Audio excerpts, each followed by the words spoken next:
Marvel series की सबसे much awaited film Thor release हो चुकी है और थिएटर्स में झमाझम भीड़ भी जुट चुकी है। जबकि इस मूवी का टिकट बहुत ही हाई प्राइस रखा गया है, पहले ही से बता दूं, लेकिन फिर भी भीड़ में कोई कमी नहीं है। अब कहानी में कमी है या नहीं, ये तो रिव्यू में पता चलेगा। Hello and welcome with me Neha. Thor इस बार आपको निराश करेगी या फिर आपकी उम्मीदों पर खरी उतरेगी। दरअसल इस बार की जो थॉर है इसमें नए कैरेक्टर्स तो हैं, लेकिन आपको इस बार एक्शन नहीं देखने को मिलेगा। हाँ, नहीं, एक्शन इस बार थोड़ा सा कम देखने को मिलेगा, क्योंकि इस बार की थॉर पर एक मसाला एंटरटेनमेंट बनाने के लिए उसमें बाकी चीज़ों पर ध्यान ज़्यादा दिया गया है। यानी कि इस बार जो थॉर है वो एक्शन नहीं कर रहा है, बल्कि वैसे भी थॉर अब सुधर चुका है। अपनी पहली, फिर दूसरी, फिर तीसरी सीरीज तक आते आते थॉर का दिल काफ़ी अब सुधर चुका है। पहले थॉर उद्दंड हुआ करता था, मनमौजी हुआ करता था, लेकिन अब वो लोगों के बारे में सोचता है, ये तो आप जानते ही हैं। तो इस बार थॉर के सामने विलन ज़रूर है, लेकिन लव रोमांस भी है और कॉमेडी जो थॉर हमेशा करता है और लोगों को उसमें मज़ा भी आता है, वो भी इस बार काफ़ी देखने को मिल रही है।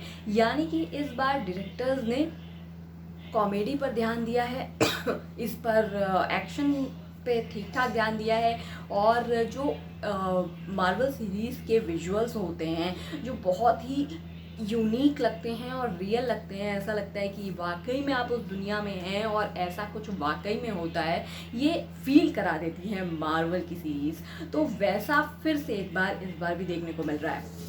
वहीं एमसीयू की इस सीरीज़ में इस बार जो थॉर है वो अपने चिल मूड में दिख रहा है। स्टार्टिंग में यही आपको नज़र आएगा कि इस बार थॉर जो है वो वेकेशन पर है, चिल मूड में है, लेकिन और पूरी गैलेक्सी का विचरण कर रहा है, लेकिन उसे कुछ बच्चों को छुड़ाना भी है। और इसी बीच उसका सामना होता है गौर से, जो है भयंकर विलन, और इस बार उसने इम्प्रेस भी किया है। यस, क्योंकि जो थॉर का तो जो जैसा रहता है वो वैसा ही है, लेकिन इस बार जो विलन है उसने बेहद इम्प्रेस किया है। आपको थैनोस याद होगा, जो एक ऐसा मार्वल सीरीज का विलन था जिसे लोगों ने बेहद पसंद किया था, और अब इस गॉर को भी लोग बेहद पसंद करने वाले हैं एज एन विलन, क्योंकि जो उसका लुक दिया गया है, जिस तरीके से वो बोलता है, उसका एक्सप्रेशन एंड ऑल,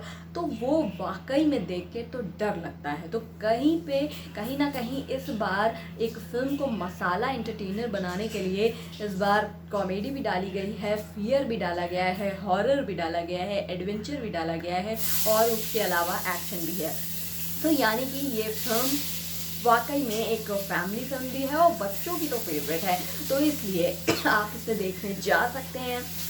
इस बार माइटी थॉर जो है वो 8 साल बाद थॉर से मिल रही हैं, तो उनके साथ भी उनका जो लव एंगल है वो देखने को मिल रहा है। हालांकि थॉर को कुछ ऐसा पता चलता है माइटी के बारे में जिसके बाद उनके होश उड़ जाते हैं। तो ये सब तो खैर मैं स्पॉइल नहीं करूँगी, तो ये आपको मूवी देखने के बाद ही पता चलेगा। वैसे टिकट बहुत महंगे हैं। अब आप अगर बिल्कुल क्रेज़ी वाले फ़ैन हैं थॉर के, तो डेफिनेटली जाइए।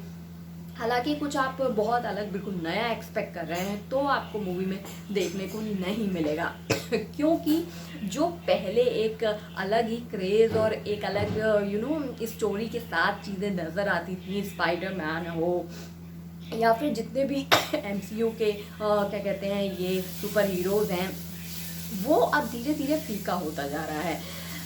थॉर भी पहली सीरीज में जिस कदर उसका एक स्वैग दिखा था, वो अब धीरे धीरे फीका होता जा रहा है। मतलब कुछ अब ये है कि बस ऐसे चल रहा है, बीच बीच में एक रिलीज़ कर देनी है। आपको पता है कि एमसीयू की ये 29वीं सीरीज़ है और थॉर की ये 4थी, तो आप समझ सकते हैं। हालांकि मेकर्स ने पूरी कोशिश की है कि वो इम्प्रेस करें, और एक एंटरटेनर और वन टाइम वॉच डेफिनेटली है, तो आप देख सकते हैं थिएटर्स में। और मुझे कमेंट बॉक्स में बताइएगा कि आपको टिकट कितने का पड़ा और आपको कैसी लगी थॉर।